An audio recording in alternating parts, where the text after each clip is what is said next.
خۆشەویستەکانم لە حەدیثی صحیح هاتووە کە ئیمامی مسلم ئەیگەڕێتەوە. حەدیثەکە لە ژمارە 54 هاتووە لە صحیحی مسلمە و لە شوێنی تریشە ئەم ڕیوایەتە هاتووە.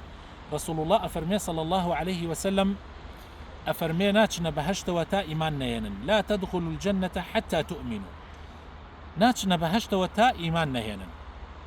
طبعا لە ڕیوایەتێکی ئیبن ماجە پێغەمبەر سوێنی شەخوا بەو زاتەی کە نەفسی منی بەدەستە ناچنە بەهەشتەوە تا ئیمان نەهێنن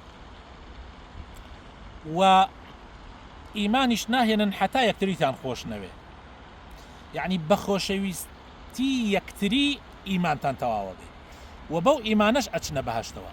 ئەمجا رسول الله ئەفەرمێ صلى الله عليه وسلم ئایا شتێکتان پێ نەڵێم ئەگەر بیکەن خۆشەویستی لە نێوانتانە بڵاو ئەبێتەوە؟ ئەویش ئەوەیە کە سەلام لە نێوان یەکتریا بڵاوکەنەوە. سەلامکردن زۆر مهمە خۆشەویستەکانم. هەر لەبەر ئەوە شەیطان ئەزانێ ئەو سەلامکردنە ئەبێتە مایەی ئەوەی کەوا تو بچتە بەهەشتەوە. هەر لەبەر ئەوەیە شەیطان ئەبینی هەوڵ ئەدا مسلمان سەلام لە مسلمان نەکە، هەر شتێکی بچووکە خاتە دڵتەوە و تا سەلام لە یەکتری نەکەن. بۆیە خۆشەویستەکانم